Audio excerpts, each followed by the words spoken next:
Hello YouTube, Super Patty Cake here, giving you my deck list for my evil Gaia OTK. Alright, let's jump right in. First here we have two Kais.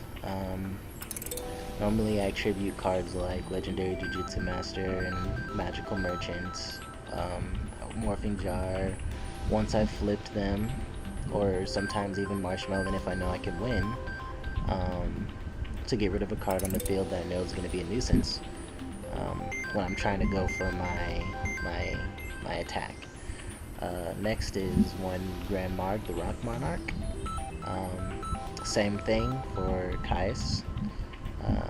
Just trying to get a card off the field.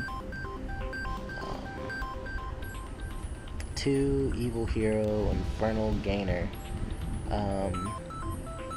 What I do for this is when I pull off my Gaia, Dark Gaia, or Malicious Fiend summon, I'll normally summon this guy after, tribute him or banish him with his effect, so that way I can target Evil Hero, Dark Gaia, and Malicious Fiend, so they can attack twice. Got two of those guys. I have one Evil Hero Malicious Edge, piercing damage if it's on the field, you know, for defense position monsters. If I can get him on the field, then, you know, I'll do that. But, if not, then from the hand, I'll just use Fusion or Calling. Next is Gaia Plate, the Earth Giant. It's two of those. I only have those for summoning Dark Gaia.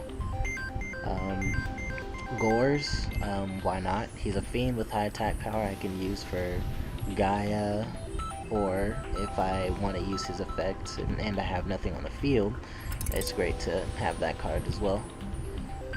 Lava Golem, he is a fiend with high attack for Gaia, or if your opponent has two troublesome monsters that really need to go, like high attacking or just really annoying, like if they have Stardust or something, you can tribute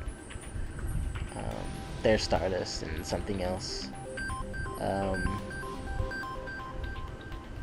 I think it also works for the Assault mode, I'm not sure, I haven't tried it yet. But Legendary Jujutsu Master, this is just for defensive purposes. If they have one card on the field that they're gonna attack with and it's set and it's not high enough, they'll put their card back and it'll remain on the field. If they have over 1800 attack, then, well, it pretty much gets rid of both cards. But I run two of that guy. Magical Merchant, this is for searching for either Dark Calling or Fusion. Putting in a whole bunch of monsters if you can, that would help, like the Wicked Dreadroot and Gaia, or, you know, something you can use for your Fusion. Next is Morphing Jar. This is just to replenish your hand, or pretty much sabotage your opponent's hand if they have something good, or a lot of cards in their hand. These cards can be tributed for Kais or Grand Marg, as well as Snipe Hunter. I get rid of some of these cards, except like if they're in my hand, except for Morphing Jar and Magical Merchant. But Legendary Jujutsu, if he's in my hand and I don't really need him, then I'll go ahead and get rid of him. But next is the Dreadroot. This is just a really high-powered fiend that you can use for your summon. I've never summoned him on the field ever. His only purpose is for Dark Gaia, as well as Valkyrian, the Magnum Warrior. I mean, obviously, I don't think you can summon this guy because you need the other Magnet Warriors, which you do not run in this deck. So, or at least I don't run in this deck.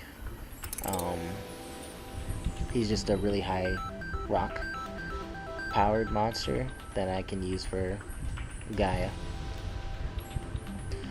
Snipe Hunter, getting rid of cards like Bottomless, or Royal Decree if I already have one on the field.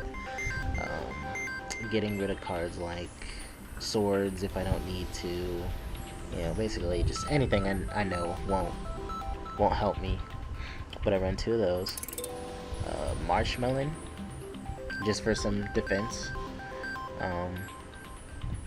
In case I don't have the cards I need. For the spells, I have Creature Swap. If they have a high-powered fiend, that would be great. And they only have 1 card on the field, you know, go ahead and swap one of your cards for that. Or if they have a really high beater on the field, I'll swap for a weaker monster. Got 2 of those. Next is Dark Fusion. It's for Gaia. Dark Calling, also for Gaia. But Calling, it banishes, so, you know, from the grave or field or hand. So just be aware if of that. If you don't really care, then that's up to you. I use Dark Calling a lot if I know I'm gonna win. Like if I have Dark Calling and Gainer and Royal Decree on the field, I'll definitely use that. Mystical Space Typhoon 2. You know why. If you don't, then good luck. Magical Mallets, it's a search card. Reload, another search card. Dark Hole, why not? Swords of Revealing Light, got 2.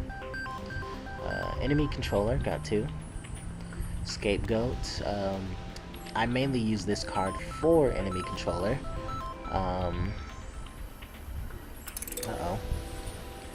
I didn't mean to get rid of that, but yeah.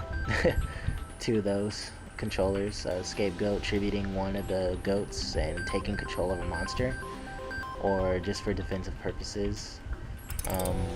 Royal Decree. It's always a good card to have for this deck because you don't really run too many traps. The only reason why I run Bottomless as a trap is just in case I get Bottomless before Decree and I really need to use it. You can add more if you want, but I don't suggest it. Or I don't. I only run that one. And then there's of course Bottomless for the reason I just told you.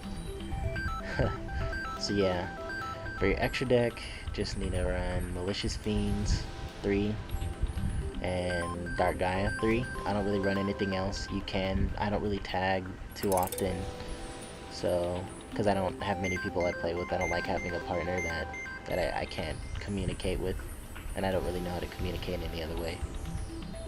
So yeah, when I do figure all that stuff out, I might redo the guide deck list for this deck. I don't run any sides just because I don't do multiple round duels, so there's no chance for me to swap. But yeah, that's my deck list. Tell me what you think about it. If you want to suggest any other cards I can use, or just comment on how good you think this deck is. I do have 2 videos out me using this deck already. Check those out if you can. And yeah, Super Patty Cake signing out.